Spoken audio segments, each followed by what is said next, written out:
Okay, we'll be just waiting for one more minute or two more minutes for more people to join, and then we'll start. So, how's it going? How's it going with you, Ruben? Oh, very good. Yeah, Very good. Yeah, thanks a lot. Yeah, I guess you haven't been to the club in a few weeks or a few months. a month. A month. Yeah, yeah, Yeah, yeah. yeah, a month. I've been back there just to meet up with couple of people that work in downtown. So, but it's quiet. Let's just say. It's At getting Boot? it's getting bit. Yeah, maybe quite during the day. It's getting busier at night. Usually, like Yeah. Thursdays, Friday nights, it's actually quite lively in there. Oh, really? Oh, I'm usually Yeah, during the day. yeah. Yeah. Yeah. Well, now I'm stuck because my daughter has spring break, so I'm stuck at home for the next 2 weeks. So why are you stuck at home if you have spring break? Yeah, Oh, you can take her out. well, we got nothing to do out there. Yeah, I totally missed Well, out on the spring camps, put her in, but I totally missed out on signing uh, her up. yeah. So yeah, Yeah, you're the spring camp. yeah, yeah, yeah. So then when the summer camps came online, I just quickly jumped on it. So I'm like, I'm not gonna miss this. Yeah. So she's loaded up. Okay, who Yeah, no, else? We are waiting for a couple more individuals, or three more actually. oh, you got a packed house. This session ended up being more popular, as you expected, Jonathan. Well, Oh, yeah, really? but then you know what though? Like, there's always been like it looks like there's a good turnout, and then suddenly the actual people that show up don't really materialize what was signed up. Yeah. Yeah, I think the best turnouts was the choose your religion. Actually, that was consistent. Oh yeah, yeah. That was consistent. Yeah, yeah, yeah. And those were in person. Those were nice. Yeah, and it was in person. I must admit. Yeah. Yeah. Okay. Oh, where's the other folks?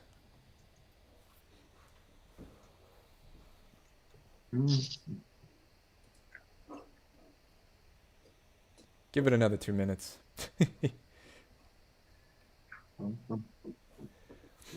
Because I wanna respect everyone's time, so give another 2 minutes.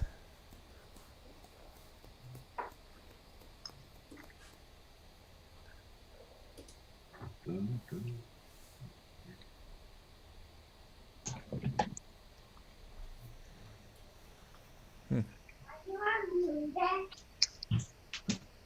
Why you muted? I'm not muted. Oh, mommy, for why you unmuted? I don't know. I'm not. Uh-uh. On mommy's phone. No. You can go to my.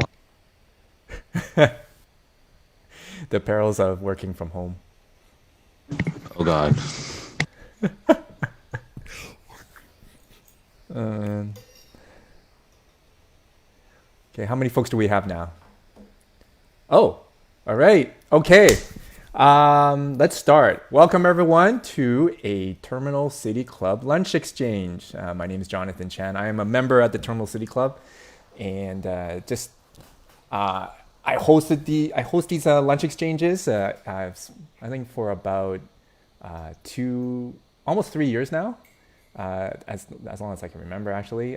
Been with the club for about 5 years. And so, welcome to another monthly lunch exchange. I'm so happy that all of you can join us today. We have some guest facilitators as well with us. I think they're here. They're all here. Let me just quickly check. Yes, they're all here. So, our guest facilitators today will be Moses Young, Kevin Wong, and Ruben.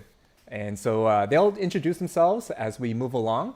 But today we'll be talking about short selling, GameStop, and a whole host of things. Robinhood, social media, because it was on the news 2 months ago. We're a little late. It happened 2 months ago, but the story still exists. It's just not in the headlines because apparently there's still some activity going on with that. So we're going to talk about that today.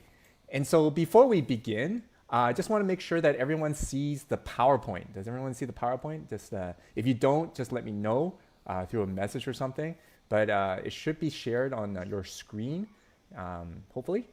And so we will move on. Now, the budgeted time to end is at 1:05 because we start at 12:05. And I'm going to promise that everyone that because of all of us, we probably have busy schedules. I want to respect everybody's time. And so we'll just keep it we'll budget to end at 1:05. All right. So let's move on. So here's the outline for today. The outline is basically we're going to do a quick icebreaker to get to know each other because this is really lunch exchanges are one of the purposes for the lunch exchange is to get to know each other, to connect, especially when we are so apart and just meeting on Zoom. I think our lunch exchanges were so much better when we were in the boardroom, but oh well. Due to the current circumstances, we're meeting on Zoom. But we'll start out with an icebreaker first, and just to get to know each other. And second, I'm going to have our guests introduce themselves, and then we'll go into a quick synopsis of what in the world happened with GameStop and Amco, etc. I'm going to have our guests to provide some synopsis on that, and then more insight from our guests with regards to the overall climate. And then I'm going to facilitate the ethical dilemma discussion, if there is one, and then final word. All right? So let's go over to the icebreaker. Now, am I going too quickly? Is everybody okay with the speed? Because I tend to talk fast, so my apologies if I do. All right.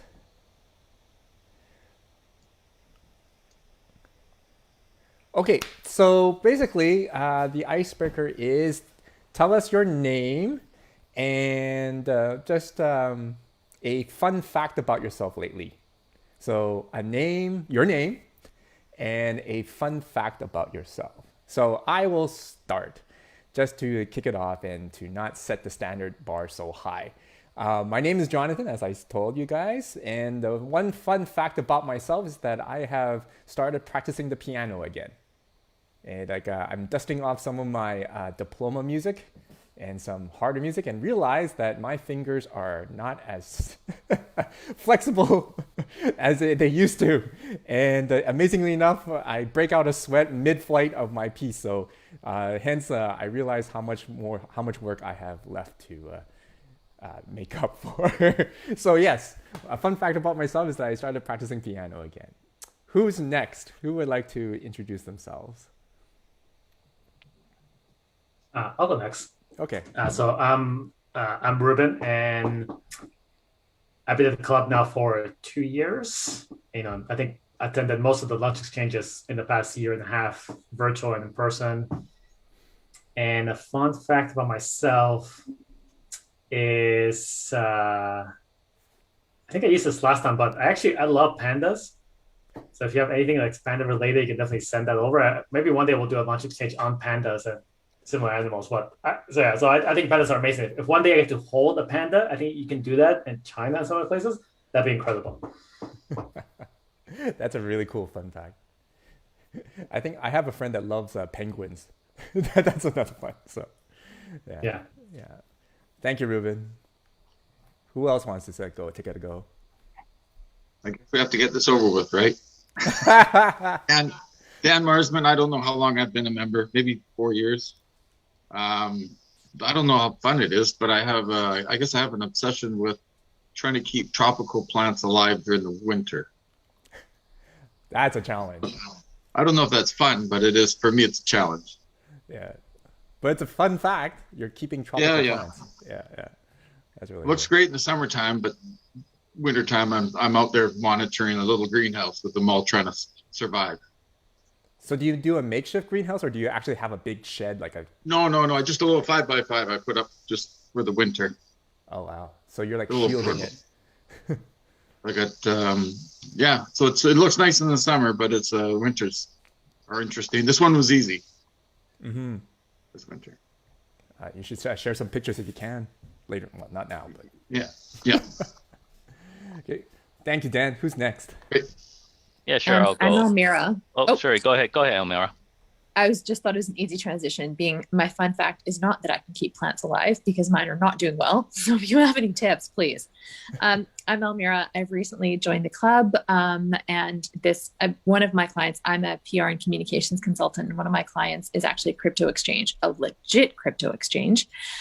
So that's had me really paying attention to this subject. So I'm excited that you guys are putting this on. Happy to learn more. And I'm finding the pandemic fun. Is that a fun fact? I really love life right now. I know I feel really guilty saying that out loud, but it's good. I like the different pace of life and just doing all the things that I'm doing. So that's kind of my fun, but unfair fact, I guess. Can you elaborate on that? I would love to know why it's Yeah, so given my industry, and also I actually used to run a public relations and social media agency, which I sold in 2018. But given, running a business with offices in Vancouver, Toronto, and LA, I was traveling all the time. And also just being a PR, you're at events, you're networking. And now I'm actually really enjoying not having anywhere to go. And I also have a 3-year-old. So I have so much more balance in my life. I also got a personal trainer. So I go to the gym twice a week with him. And then I go to the gym 4 other days and I cook. And at night I meditate and read books. I'm just really living my best life. And I feel very privileged to be able to say this. And I know this is not everybody's experience of the pandemic, but I'm really just having a lot of fun with life, given the change in life and the change of pace. Yeah. And I've read a lot of books, a lot. So it's been good. Which is your recent one? Right now I'm finally, after, oh my gosh, 8 years reading, Rich Dad, Poor Dad, which is crazy. Right. All the things I'm looking at my books and I still have 25 more to read. But you know what? I would have to say my favorite has actually been Alicia Keys's book, More Myself. Really, really great read. It's been awesome. So I'd highly recommend that one. I'm still slotting through Obama's book, the recent one. Oh, yeah. That would be on my list. And I'm super, again, because my client is a crypto client, I'm into Bitcoin, obviously, and I'm reading the Bitcoin Standard, right, which actually reading about the monetary system has been really interesting. And I have Michelle Obama's book on the list. So those are the next two. Yeah. Obama's the recent one, The Promised Land is quite heavy. It's I've heard. Quite lengthy and heavy. Yeah. Yeah. But awesome. Thank you, Elmira. Cool. Okay, Kevin, you're next because you were about to. Sure, no problem. I'm Kevin. I have a background in finance. I do, research on stocks and stuff like that. And so Jonathan asked me to come to, provide some knowledge where I can. I'm not expert, but fun fact about myself, I don't know, I guess because I have a background in finance, I like spreadsheets, and I'm always a curious person to know what's going on. So I'll keep spreadsheet of the most oddball things, and somehow I went back to just to figure out how many times I cut my hair in any given year. So it seems a little nerdy, but it's interesting. So if the rate of your cutting your hair goes up, it's actually a good thing, right? But if it goes down, it's not a good thing. Well, it's funny. I think it's the year that I got married, which is, 7 years ago. That year I cut my hair more often, and then now it's just getting a little longer and longer just because, I don't know. I guess partly because of the pandemic, but maybe I'm just too lazy.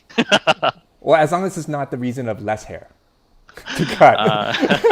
No, I have pretty thick hair, so it's interesting. Yeah. Thanks, Kevin. Yeah, Kevin is one of our guests, so he came in to help us out to facilitate our conversation this morning, today. And a good point that Kevin made. We are here to discuss and share ideas and share knowledge to learn from each other. That's why it's an exchange. We don't claim to be experts. I don't claim to be expert in any of the topics that I hold. But I just open the space and create a space for us so that all of us can actually exchange ideas and knowledge among ourselves to learn from each other. All right, who's next? There's only 2 left, I think. I'm going to call it Carolyn. She should go first. All right. Hi. Okay. Hey, hold on. Hi, guys. I'm Carolyn, Moses' wife. I am off work today, so I am gonna listen in on what he has to say. I am currently trying to make pancakes while listening to your webinar and take care of these two monkeys and respond to work texts. So that's the norm during the pandemic. Yeah. So I don't know how it's not busy for you, Almira, but I envy it that you have time to read a book, because I don't know Daycare, the last time I've read a book. daycare, and my parents. That is the only way. And he is at, it's spring break right now, and he's at my parents napping. It is only thanks to my parents. That's Yeah. that's the key. Yeah, that's the key. Oh, and a I fun was fact. the piano books yesterday, so we'll take you on, John. Moses printed something out and put it in front of me to play. So Yeah, there's a fun fact for all of you that Carolyn used to be a classmate of mine in piano school. Way back when we were Long what? time- 13? a long time ago. Long time ago. 13 years old? 12 years old? That was a fun time. Yeah, Jonathan, bring it on. We pulled out La Campanella by Liszt. Oh, nice. I'm attacking the Hungarian Rhapsody right now by Lit. Oh, yeah. Which one? Number two. Number 2. Number 2. All right, Moses, you're up, and then Okay. we'll move on. Same school, same teachers, limited repertoire. I'm Moses. I am one of the guest speakers today. I, like Kevin, do not claim to be a expert in GameStop, only because it's not an area that we really. It's not the trading style. Is not the what we really trade on the professional side, but I do have insight into, I guess, some of the nuances and some of the market microstructure of why it happens. I've been a capital markets trading professional for probably 10 of the last 20 years. I stepped away from it for about 7 years until one of the banks here needed someone and came knocking on my door. Until 2 days ago, when there was a major restructuring, and I now no longer work for the bank. So I am more free, but I'm a pretty open book. Fun fact about myself, something I picked up again when my 8-year-old was 5. She got a Rubik's Cube for school, from a party, and I figured out how to do it for her sake, because she didn't understand why I refused to mess it up for her.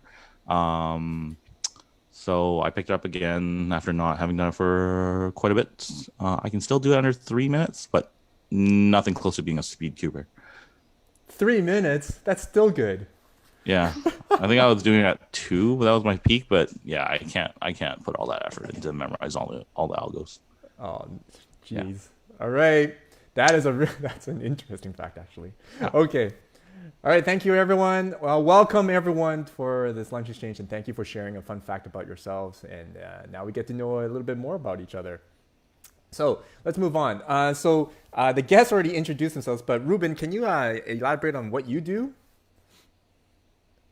So I'm an expert in data and decision making. So I typically work with companies and help them sort through their data, build reports, mine it for insights. So I do a lot of work in technology, done it now for, 5 years, 10 years. So I think all the technology related stuff is relevant. And I do also have a cryptocurrency client right now, one of the biggest exchanges here in Canada. So I've also seen firsthand some of the impact that happened on GameStop, which is also happening on all the cryptocurrencies. Okay, now I am looking forward to this discussion, because now I wasn't expecting cryptocurrencies to be in play here, but I definitely would love to learn from both Almira and Ruben as well with regards to that. So thank you all. And those are our guests. Moses and Kevin already introduced themselves and what they do and why they can speak into this or what they can offer. So let's move on, shall we? Okay, so the question is for all of us, actually. What do you know thus far? Now, I'm not going to have the facilitators to say anything, because I'm going to leave them to conclude what we know. Okay, so we could take turns if you want, or just blurt it out. It's very casual. So I'm going to ask Dan, Almira, Ruben, because and Carolyn on and just to offer, what do you know thus far about this whole GameStop Robinhood short selling thing? What do you know thus far? For myself, I'll kick it off. For myself, the first thing that when I heard about GameStop's scenario was two movies that came into my mind. One was Trading Places with Dan Aykroyd and Eddie Murphy back in 1986. And another one, some of you already pretty know, is The Big Short, by starring Ryan Gosling and Christian Bale and Steve. I can't remember his last name. So, anyways, so the first thing that came to my mind was those two movies, and interesting enough, what comes next was going, okay, what is short selling, right? So I'm not quite familiar with it, but all I know is that there's something to do with borrowing, something to do with selling. The basic thing is to do with borrowing and then selling at a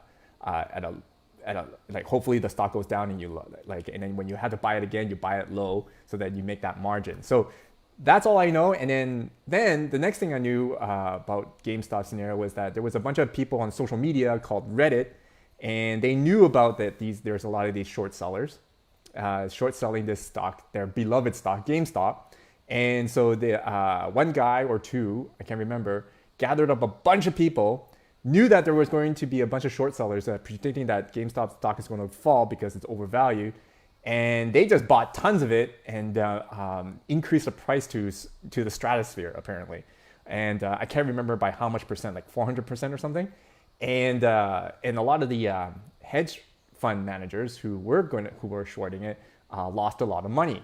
And in other words, they were, I think I read in one of the articles, they were short squeezed. Is that the terminology? So that's how much I knew.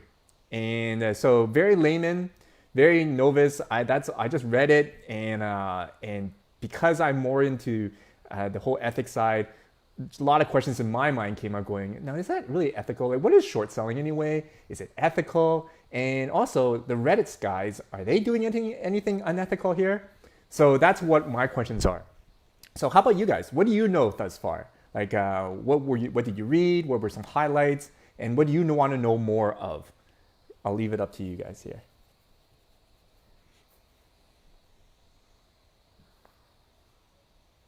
I guess I'll jump in. It's Almira.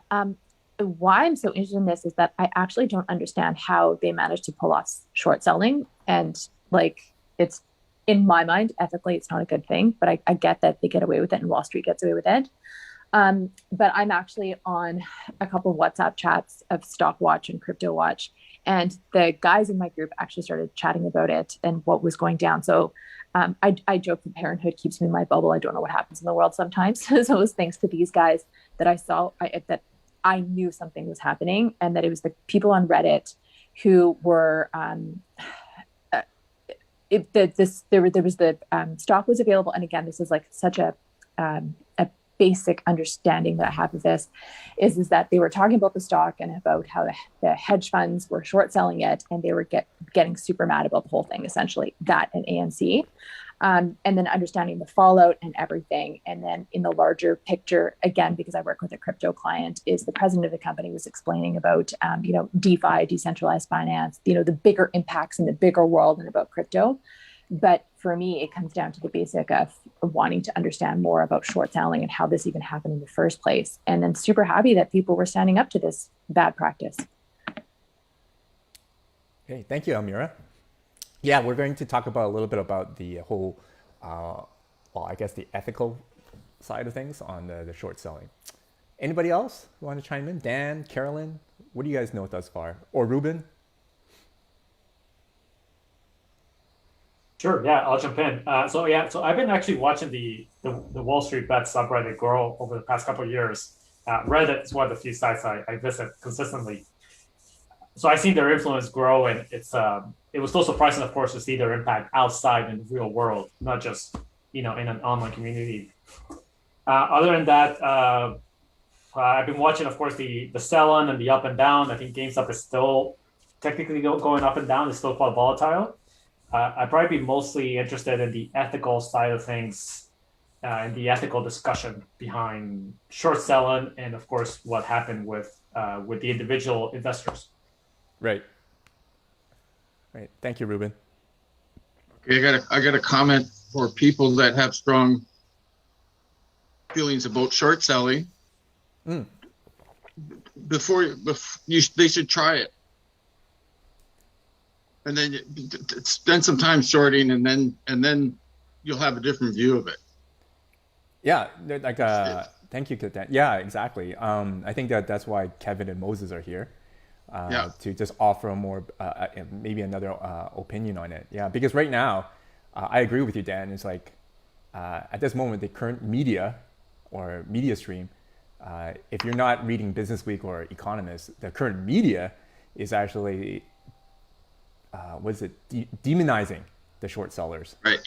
So is that the right word? Yeah, demonizing the short seller, and I think that's a good conversation. That's why we're discussing it here. Is that because you got it's a different world, but it's the same whether I buy and sell or sell then buy. Yeah, we'll get right to it. Yeah, we'll get to it. Yeah, that's a good segue. But just want to offer everyone else an opportunity to share their highlights of what they know so far. Right. Yeah. Anybody else, or shall we actually? What Dan did a really great overture, sticking with the classical music analogy. He already did a great overture, so shall we open the curtains and talk about it, guys? Let's do it then. Okay, so Kevin, Moses, I need you guys to provide us with a quick summary of what happened, actually. Tell us what happened in the GameStop and why did it hit the news so... Maybe if Moses is okay, I'll start with GameStop. The fact that I offered Jonathan to come on and talk a little bit about GameStop because I actually happen to know a little bit about the company. You know, in my days of doing research on the stock, this is probably at least 10, 12 years ago, I actually did a deep dive on the company, in and out. I visited them and I talked to management. But anyway, so the whole spiel on... Sorry, Moses, are you okay with that? Yeah, totally. Okay. Yeah, the valuation, the company, all yours, man. Okay, I'm not going to talk about it in detail. I'll do a very quick overview. I mean, GameStop, basically, they say video games, hardware, softwares, accessories. You can sell your games back to them and get some money back, and you can buy your new game. So they're in that business, and they've been around for eons. And the theme of the company going bankrupt is not brand new. It's been around for at least 10, 15 years since the day of Blockbuster, because that's the easiest comparison people can relate to. And to a certain extent, there's some fairness to it why people think GameStop will go out of business as everything moves towards digital. They shouldn't have a business, right? And that's fair enough, right? And that's easy to understand and cling to. Where the market, I think, sometimes gets it wrong is that GameStop they're probably only specialty video games players out there. And yes, you could download games, but not everybody does it, or not everybody can do it. So the fact that there's tons of customers still have to rely on these stores, they still have a business model. And so, that's why people think they're the next Blockbuster, they're going to go away. Has been around for a long time. It'll continue to go around. And has their business suffer a little bit because of internet downloading, games downloading? Yes. But to the extent, are they at zero? In my opinion, no. So that's the overall view of why people think GameStop's going to zero and how it's related to short selling and why hedge fund and everybody else kind of wants them to die. And in terms of the short selling mechanism, maybe I'll leave that more to Moses then.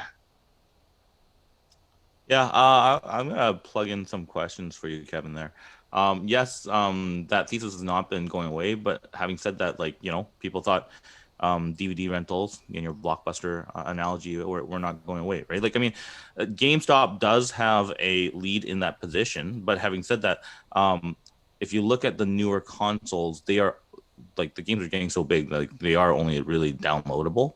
And you've also seen systems where Nintendo, where they've made their old their old cartridge or hard media games available online as well. And so, GameStop's bread and butter is that transaction of used games on hard media, which they were selling, I believe, at an average of $5. Like at current retail,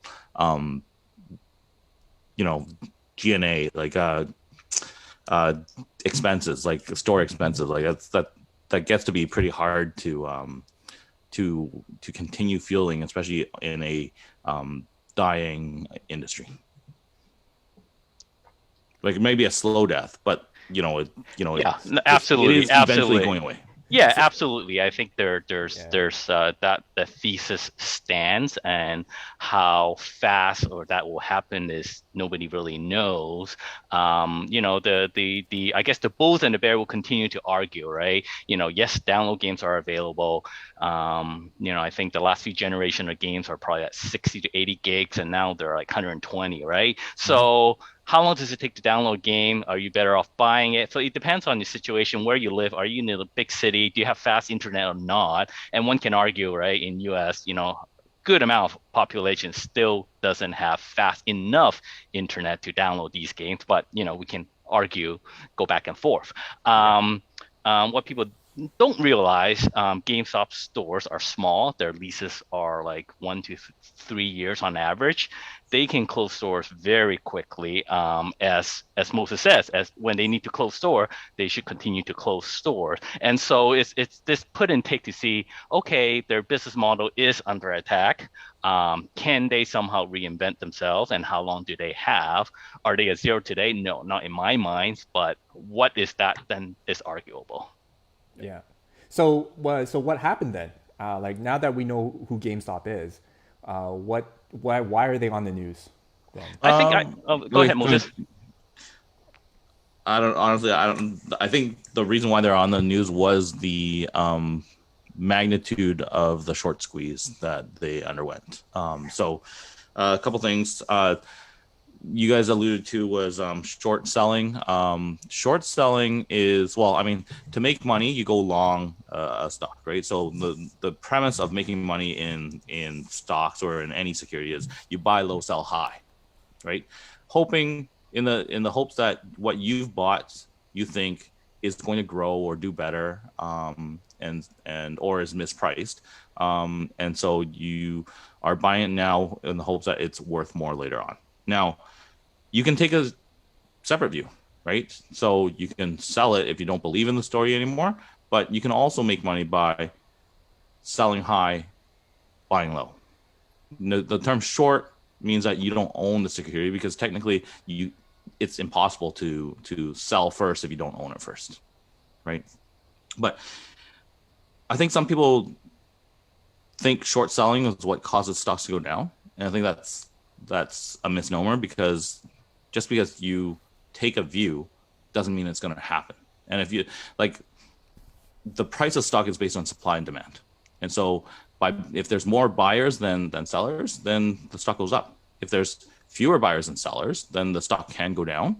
Short selling may add some liquidity or volume to that on the supply side, but at the end of the day, we have a number of different kind of measures to kind of prevent that. One, I think it was John, you alluded to it, is that you have to borrow it. So in order to short a stock, you actually have to borrow the stock. So it has to be made available by someone that owns a stock, and they will actually make money on that. And the borrow rate could be very little, or it could be very, very high. And so if borrow rate could be in the order of, say, 50 basis points, like half a percent.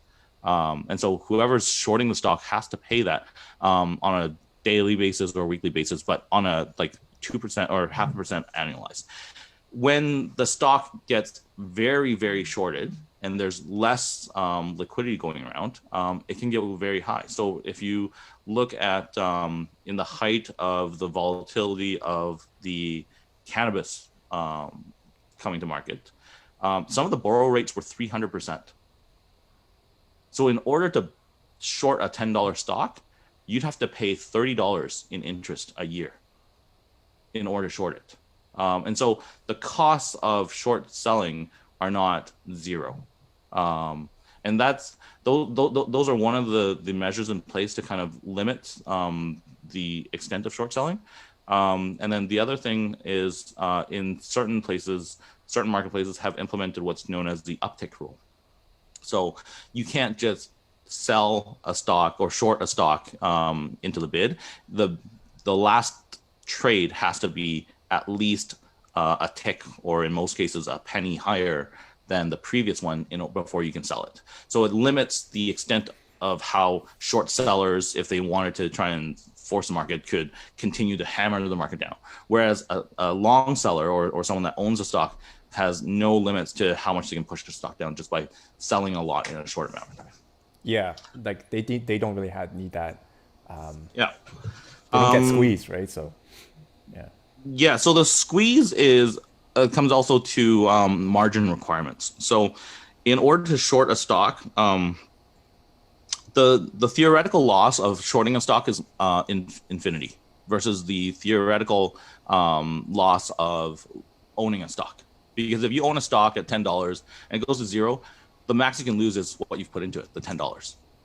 But if you short a stock at $10 hoping it goes to $5, but it goes to $20, you've lost all your money, right? Because you've lost the $10. If it goes to $20, you owe another $10. Margin requirements are such that it's to protect the custodian, to protect the brokers, because technically until that stock has arrived in your account or left your account, it's the liability of the intermediary. And so what happens is they place margin requirements, meaning that you have to show that you have at least how much money in your account to cover for a potential loss. And so in a short squeeze is that if it jumps a lot and you get a margin call, you have to either sell enough securities or buy enough securities, or you have to basically right size your account. And if it gets so high that it's not within your decision as to how to do it, then the brokerages will make that decision for you, and they will end your position at whatever price it is. You can't even say, like, for example, because the margin is based on account level, you could say, hey, I'm going to move funds into this. I'm going to sell other stocks because I believe that this short position is still worth it, because once I exit it, I have to take that loss. And so in a margin call where the broker makes that decision, then that means, for example, on a stock that goes from $20 to $400, you're forced to exit your short thesis at 20 times, meaning you've lost 20 times your money. I think there are other things that have kind of come into the discussion. If you look at the SEC hearing, some of it has been in terms of on the professional side, dark pools. Some of it has been high frequency trading or market makers. And then I think if you look at what is really kind of, or really should be the center of the discussion, would be collusion and market manipulation. And I'll touch on those. In terms of just pause for a moment. So we just I think Moses just gave us and Kevin just gave us a synopsis of what happened with GameStop. Then is basically of a short squeeze, and we're heading into the collusion part, which is the Reddit guys, right? So before we go into the whole thing about the Reddit guys, and then Ruben could jump in on that. Is there any questions to amongst because it kind of got technical, so I'm just wondering if there are any questions from us. Just a quick comment. I don't know if he's going to. I don't know if he's going to get to it, but sometimes people just come out of nowhere and overpay for shares. Other times those shares are heavily promoted at a very high cost, like Tesla. Oh. Yeah, so yeah, I'm thinking my world is mostly penny stocks, but when I short something, I'm competing with, who knows, there could be millions of dollars being allocated towards an aggressive promotion to get people to overpay for shares. Yep. And they make the shorters sound like they're the bad guys, but the guys that are behind the company that are over promoting it, they're the saints, I guess. Yeah, that which is heading to the collusion, Okay. the collusion and the manipulation conversation Okay. coming up. But how about the technicalities right now? Anybody else who has any questions about the technicalities of what a short selling is? Basically, I think is what Moses is saying is that short sellers do not own the stock, and they borrow it. So it's all, and once they borrow it, they sell it off. But then there will be a coming time when they have to buy it back, right, in order to pay back whoever they borrowed from, right? And then, what Moses said is that short selling is not cheap either. There is a rate, a transaction fee, right? Can I say that, Moses? It's a transaction fee almost. Well, it's you're borrowing, so there's an interest. Yeah, interest charge on it. So it's like a mortgage basically. And then and basically what I'm thinking is this mortgage is just a very short-term mortgage where you have to pay soon rather than a typical house mortgage, right? You have to pay right away. Well, that's the thing, right? Like when you short it, you're agreeing to pay that interest rate for the duration of when you how long you want to borrow it for, Yeah. right? And how long you want to hold that thesis. I think your analogy is great, right? Because on a mortgage, you have an expectation of when you're going to pay that back. What a margin call would be is when it unexpectedly ends, or let's say, and it's the same thing, right? If you buy a house and the value of the house falls too much, which we've seen, you will get what's called a foreclosure, because the bank, you either have to put up the cash because the bank will only guarantee a certain value of the house, right? And if you're borrowing more than what the house is worth, they get worried that you can't borrow and they're stuck with nothing. And so in a foreclosure, they decide to sell the house for you. Yeah. And you're stuck with still owing them whatever. And in the same way, that's a margin call, right? It's an unexpected end to that contract. Yeah. I just wanted to ask to clarify for if you're trying to short something, you have already put a timeline on it, right? So like you're saying, I'm going to buy it back at a certain date, and there's no. Nope, you don't. You can hold or you can short it for as long as you want, as long as the value is still lower or low enough that you've met your margin requirements.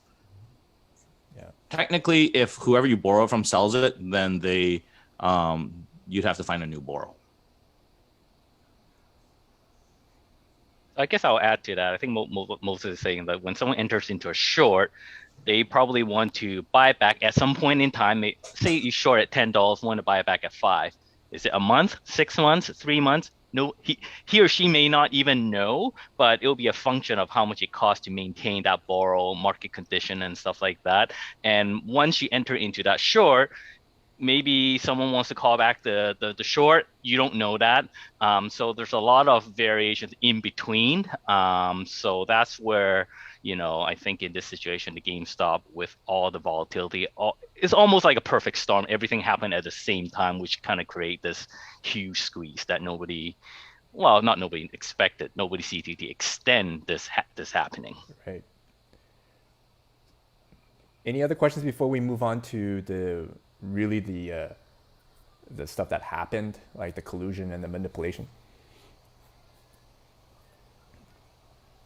All right, let's move on to that part. Yeah, let's take a look. So Moses, continue on with your talk about the collusion and manipulation. Yeah, I guess in the professional side, on the capital market side, all the participants are what are known as regulated participants. They all know the rules of the game, and there are very strict rules as to what they're allowed to say, what they're allowed to do, what they're allowed to, how they're allowed to transact in the marketplace.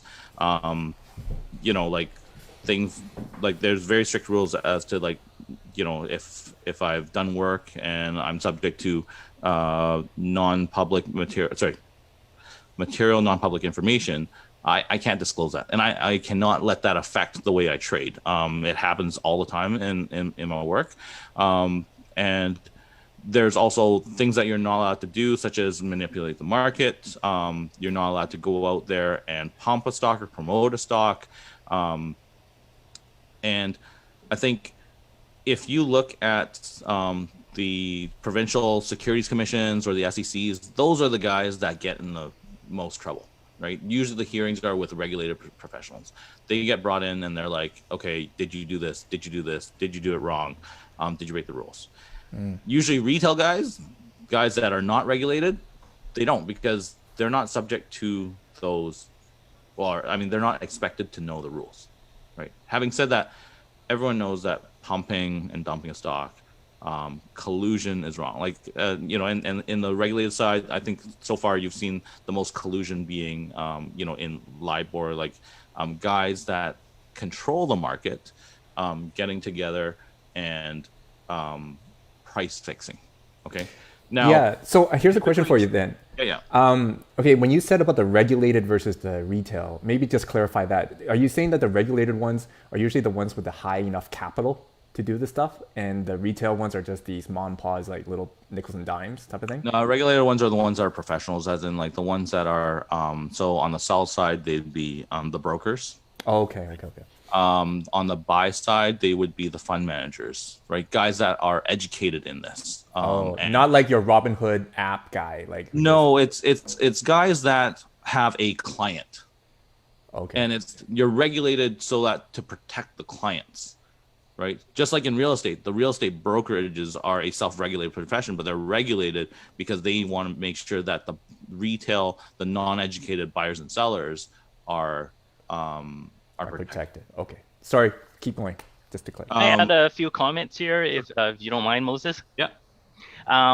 And maybe you allude to this a little later too, but I guess even in the professional side, say on the buy side, the fund managers, right? They are allowed to share ideas. They are allowed to share their thesis, whether publicly or in their own, or over dinner or with their clients. They can kind of share the view, what they intend to. I own this stock because I like 1, 2, 3, 4, 5, or I don't like it because of A, B, C, D, E. They're allowed to do that, correct? Correct. Okay, so I guess, I think the related comment is that, the so-called Reddit, right? I mean, yes, rewind a decade, you don't have a Reddit, but you still have your Yahoo Finance forum where retail guys or even professional guys would discuss stock ideas or why they like or don't like it, or they'll discuss it on a website like Stockhouse, I think, is in Canada, is probably still around. Like, forum boards where people discuss these stuff, and it's not illegal until there's some sort of a collusion where it is meant to harm other people, I guess. That's probably where the differentiation is, right? Am I correct, Moses? Yeah, absolutely. There's a number of different mediums. Like currently, let's go back. Like there's always been newsletters that people pay to follow. There's always been message boards, I think is what they're called, or bulletin boards. There have also been bull boards that have gone through the different mediums, and yeah, now we have Reddit. And we saw something like this kind of in the early days of the internet.com boom. When we first saw kind of widespread usage of the internet, and then now even more with Reddit, and now also with something called Discord. Discord is kind of like a MIRC kind of chat room, but on a mobile app. It's just a different technology. So collusion is when different parties get concerted together to make a change, and there are ways to do it legally. There are ways to do it illegally. If you disclose, then if you disclose and have an early warning sign, typically, like for example, if you start owning more than 10% of a stock, you're considered an insider. And before you hit that 10%, you actually have to publicly disclose that I now own more than 10% of the stock, along with if you have related parties within an arm's length, you have to disclose that as well. I think with the immense widespread use of Reddit, you have enough of a movement that has caused a collective move in the stock, one that's probably representative of more than one that's accumulating 10% of a stock. So you don't have that disclosure. And as Kevin says, you're allowed to say things. You just have to have the proper disclosure as to like what you're doing, why you're doing it, whether or not you've already entered into a position or not. With Reddit, there's no requirements to do that, right? The problem with, and like people have likened Reddit to collusion. I don't doubt that the effect is the same, but it's hard to argue collusion only because, yes, you have people that are pushing for it and saying things like that, but there's nothing that's saying that everybody else in that forum is doing it at the same time or has the exact same view, right? And the other big no-no that we have is if regulated professionals don't disclose that they're regulated and use those mediums to enact an effect that helps them on the professional side. Right. So that's why one of the big stars of Wall Street Bets, his name on YouTube is Roaring Kitty. His nickname or his handle on Wall Street Bets is Deep Effing Value. He got in trouble because he has a CFA, and so people, it calls into question as to whether or not he's abusing the Reddit forum for professional use. But like he's on the education side. He owns a CFA, which is a regulated title. I think Kevin knows more about the CFA than I do. But he's always put out disclaimers saying that, hey, this is a personal view. That everyone else needs to do their own research. And I don't believe that anything he said has ever been to call for collusion. So there's an implied collusion in that people follow him and want to do the same thing as him, but he's never told people, hey, let's do this. So what happened at Reddit? Was there somebody that said, let's all do this? Oh, for sure. Like, I mean, there are people on Reddit that goes, yeah, let's get these in very colorful terms. Let's screw over these hedge funds, these short sellers, and they figured out that the most highly shorted stocks are the ones where you can squeeze someone. So it wasn't just GameStop. It was also, as Almira said, it was also AMC, the big short thesis on theaters in the pandemic, and I think that's a very valid thesis. BlackBerry is another one. That's probably the most famous Canadian one that was in the list. But, the SEC, actually, it wasn't the SEC. It was like the brokerages that tried to limit some of this because they were having settlement issues. And so what they did was they started shutting down stocks for short selling, not allowing certain people to short in certain markets. I don't know that I personally, I don't think that that's the right move to do, because you saw what happened. It was playing whack-a-mole. You shut down GameStop, they moved to AMC. You shut down AMC, they moved to BlackBerry, right? Then you see in the forums saying, hey, what's the next most shorted stock? Mm-hmm. And that's where you realize that the thesis, the motive behind a lot of the Reddit investors is not about, is there a mispricing of the stock? Right? It's more about getting even. Exactly. I mean, put it this way.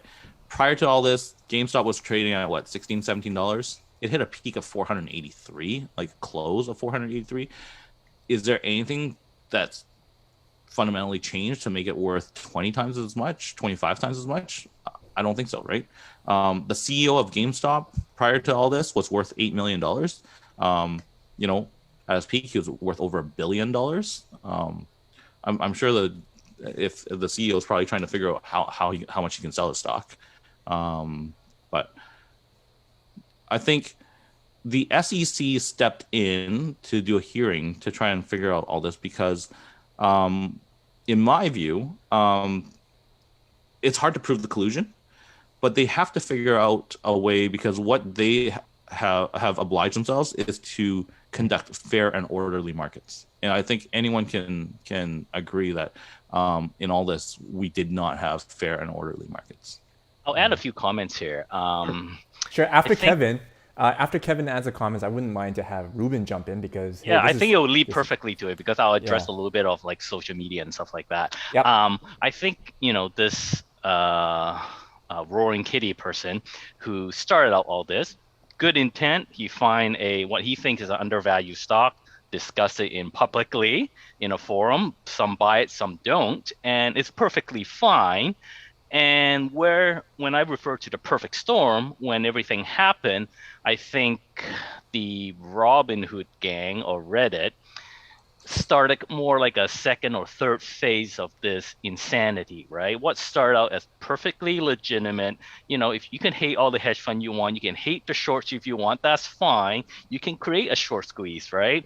And then it just added lots of oil to the fire where Robinhood is free trading, is basically, you can short, you can buy derivative, it's all relatively easy, right?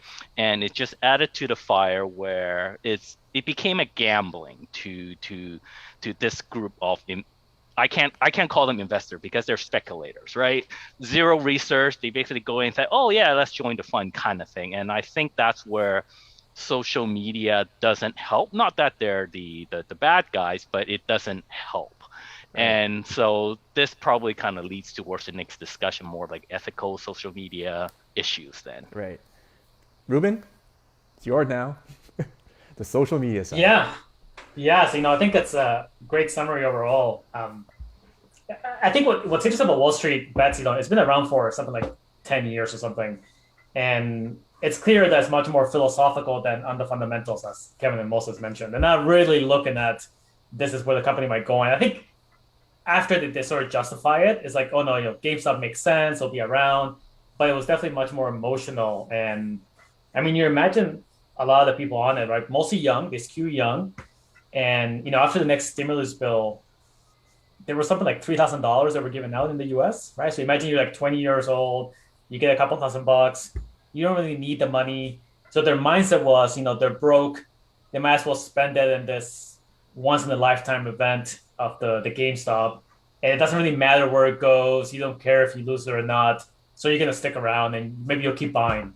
So I think that was really hard for the hedge funds to deal with because I think the main hedge fund was saying that, they, or the phrase in Wall Street Bets was that they could remain irrational longer than the hedge funds could remain solvent. And that was kind of what happened, right, towards the end of it. I also think there's now the hedge funds will remain insolvent faster than the Wall Street Bets investors would become rational. Yeah. On the social media part, I think we're also seeing a rise of celebrity investors. And maybe I think they've been around for a long time, I imagine, in TV and, online communities. But now they have a little bit more power, right? You look at Elon Musk and he'll tweet whatever about Bitcoin, right? And Bitcoin will drop by 10%. And it's not really based on anything. It's just based on whatever respect you might have for Elon Musk or Mark Cuban or any of these investors. So now they get to drive a lot of stocks and, of course, cryptocurrency based purely on what they might think, which might or might not be true. For a long time, there was always this sense that Wall Street had insiders, right? That sort of knew what was going on, but they were kind of pretending, right? That not everyone really knows what's going on. But the celebrity investors are pretending more that they do know what's going on and sort of this is the future and, follow them along the way. So yeah, I think it's just a lot of factors. And now you have much more power over individual people, whether it's Elon Musk or the Roaring Kitties guy. And it just so happened to be a time of a lot of money flowing around in the economy and nowhere to go except stocks. Yeah, it's interesting what Ruben said in terms of, whatever type of social media, we're in this age where anybody, a nobody, a very famous person can go on Twitter, for example. I'll just use that example. Make a comment, and if it hits viral, everybody will see it. Look back 10, 20 years, well, you can't do the same. I could post on a forum or bulletin board. A lot of people don't see it. If I only happen to be there, then I can see it, right? So the way, I guess, to reaching the number of people is how easy that can be done is concerning. And this kind of leads into whether it's fake news, real news, legit news or not. And a lot of people take it for what they see, right? There's unfortunately little critical thinking behind. Just because somebody says something doesn't mean it's true or worthwhile. And unfortunately, we're in this world, so the ethical part is tough, right? There's obligation on both the person who's posting it and the person who's reading it. So it's quite interesting. So it seems like there's like a little bit of a. So I want to go back to collusion because it seems like that's the easiest target to determine ethics, right? Collusion, because collusion seems like it's for actually a negative impact. Like you know that when Moses said like collusion is to exasperate a stock or overinflate a stock, right? That's when they collude, and that's not a good thing because like collusion is actually to hurt somebody else, right? So that's a simple target to have ethics. So I wonder, there's a good question about social media then, like. I think social media should be brought into it. Like I think Ruben talked about Elon Musk and his tweeting. Elon is not a regulated professional, but he is the CEO of 2 publicly traded companies and has a huge following. But I want to remind people that he has gotten into trouble over his tweets before by saying things like, oh, the Saudis are going to invest in Tesla when they hadn't been having those discussions fully. Yeah. And as part of his settlement with the SEC, his social media posting was supposed to go under supervision, and obviously he has not. He has continued to tweet without supervision, and I think that is an issue as well. So so now we're into the ethical side. So do you think then, the guys that Ruben, Kevin, and Moses, do you think that social media should be actually regulated as well for collusion? No, not in my books. It's a tool. It's just a different. It's not even a different tool. It's just how we use the tool. It's the intent of the users, right? Just because somebody says something doesn't make it true. Does it have an effect on the market? Yes, but it's not different than me taking a front page of whatever newspaper, and if people buy it and have the same effect, then is it collusion, right? So in my books, no. I agree with Kevin. I think.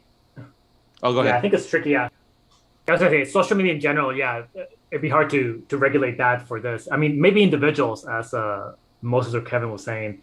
Elon Musk has said things that have driven the Tesla stock up or down in what maybe was favorable conditions for whatever he was trying to do. That seems to be more the realm of public companies and public disclosure and what it means to be a representative of a public company, a CEO or a chairman. But some of the other stuff, I think it's still too early, right? Like what he does to Bitcoin, the price of Bitcoin.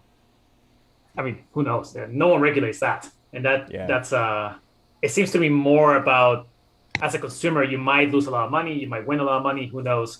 But that's I don't know about that.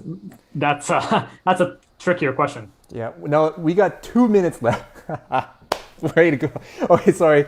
2 minutes left, or maybe a little bit more, if you could allow us to have another minute or so. Let's go back to the ethical side of short selling then. I actually brought up a little snippet, a quote from Investopedia, and this is probably to help, because Almira actually brought up the question, the point about, how, and Dan, how short selling has been, negatively seen. So I brought up this quote here, like short selling is perhaps one of the most misunderstood topics in the realm of investing. In fact, short selling are often reviled as callous individuals who are only out for financial gain at any cost without regard to companies and livelihoods destroyed in the short selling process. Worse, short sellers have been labeled by some critics as being unethical because they are betting against the economy. So that's what I got. And of course, Investopedia says, no, this is wrong. But this is what I think, Dan, I think you agreed to that this is pretty much the general media message, right? Of what short sellers are. And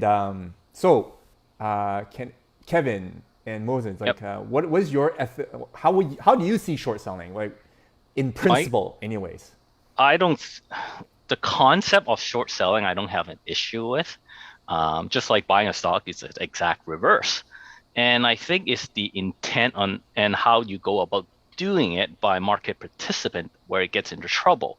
For example, hedge fund goes out, talk down, I guess talk up their book or talk up on the short selling, and basically trash a company. And there might be some half truth to that. That's where they get into trouble and how media picks up and then paint them as the bad guys, right? There's short selling can be used as a hedging tool, which is perfectly fine. I short Home Depot and I'm long Lowe's, for example, because I think one company does better than the other. So, I'm in the same industry. So, that's perfectly fine. But it's the ones that are quite damaged saying, oh, it could be fraud, which there could be, but it's the way they paint themselves, how they present their story, that I have a real issue with it, because yeah, it's just the way they go about doing it. So ethical, I'm okay with it. It's how about they're doing it is unethical sometimes. Yeah. Moses? How's who doing it? The shorters? Sorry? You're using they a lot. I don't know which one you're talking. Yeah, side? short sellers.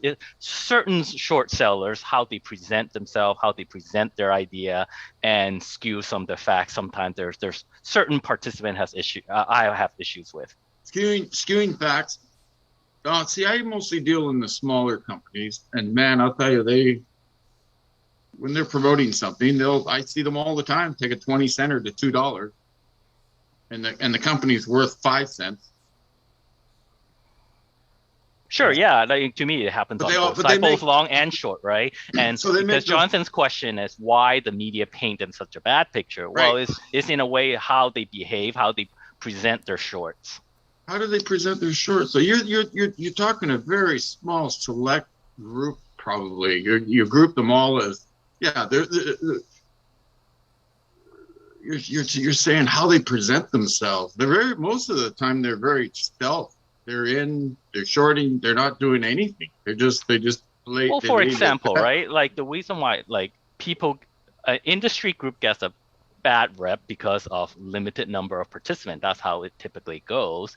In the case of a hedge fund blowing up because of GameStop, well, if they didn't talk up their books, for example, maybe if they have more risk management in place, you wouldn't have an issue. Or certain short sellers out there, I think, not Carson Block, maybe another guy, say, oh, they stopped short selling because of all the social media attack. Well, if you haven't promote your shorts that much, maybe you wouldn't be in this in the first place, right? So it's just how they act about it, not the actual short of the mechanism.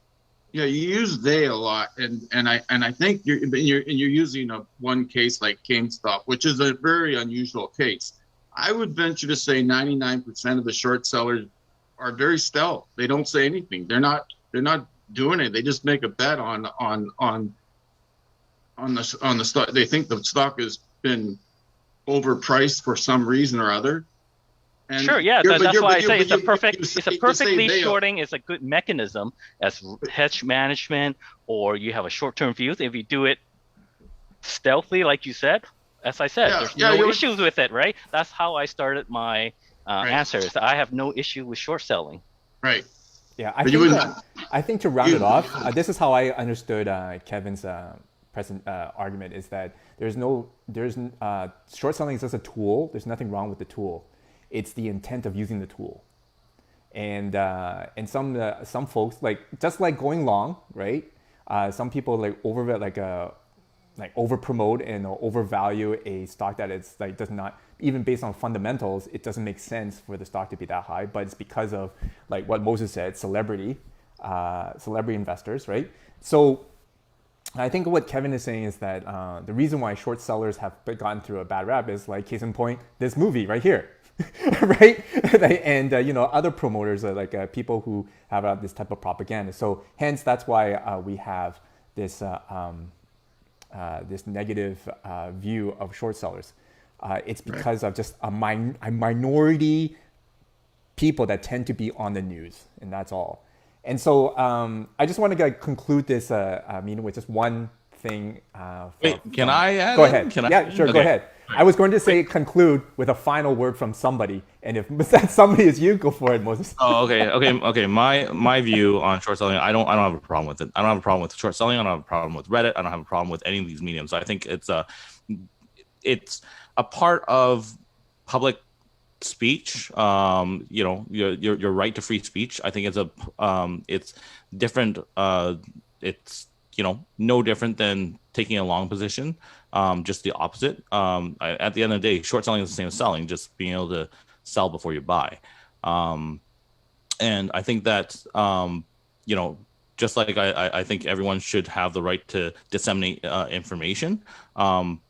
Even short sellers, if they choose to promote their views, it's no different, as Dan said, as stock promoters that go out and pump the view.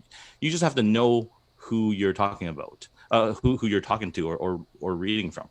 I think honestly, my view is that my biggest issue with Robinhood, a lot of these guys that want to democratize capital markets for all, even when I see the ads for Wealthsimple, some of these new kind of free trading apps, is that a big part of giving access to end investors is the concept of know your client. And knowing your client is to give them as much access as they are ready, prepared for, educated for. And I think a big part of the online app process has been has failed in the know your clients. As an example, there was one kid who I think was like 19 or 20 about a year ago, misread or got or had account information miscommunicated to him, and as a result, he on an options position, he committed suicide. That's really sad. And like honestly, in capital markets, some people are going to make money, some people are going to lose money.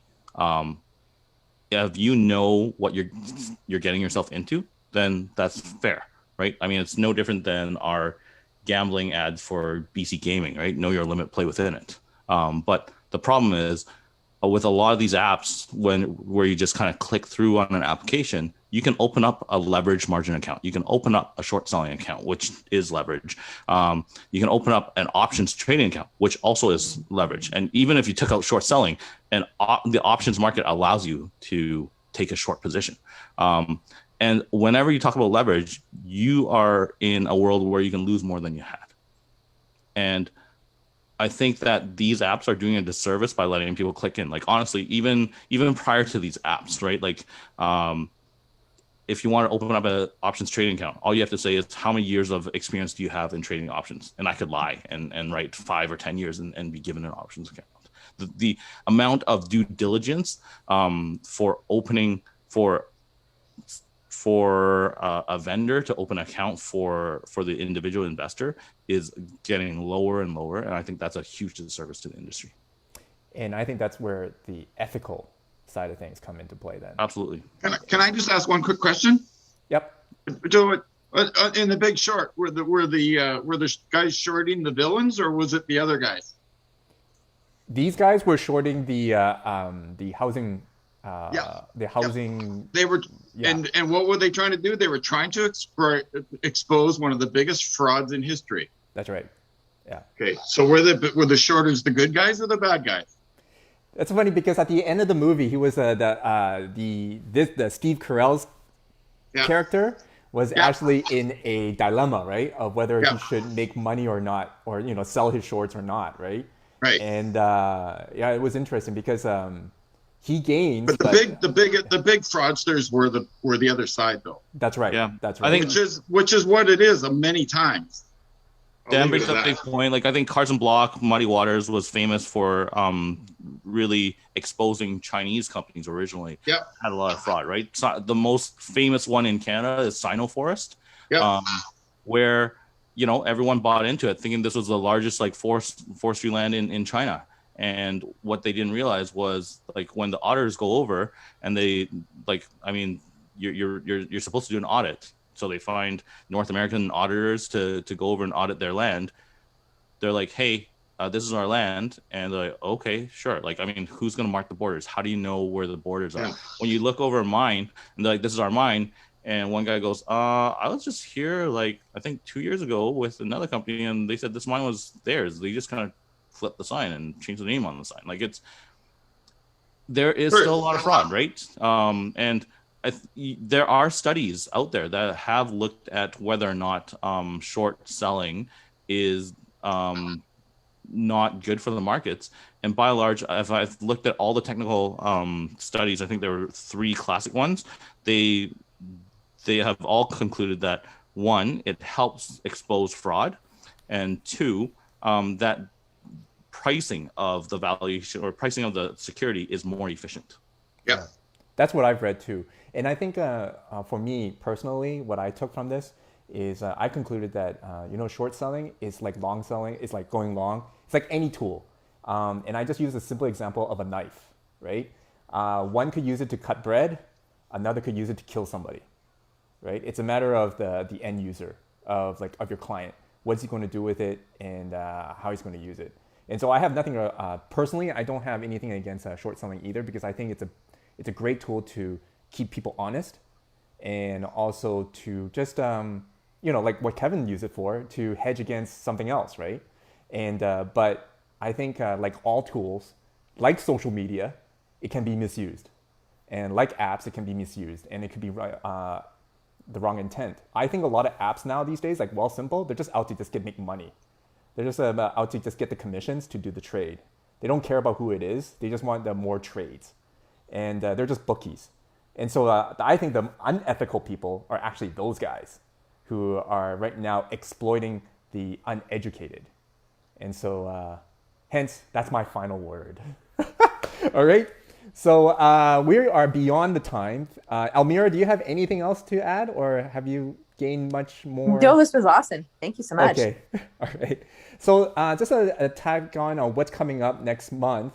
And for the following months, we are going into another changing channels and talking about interpersonal skills.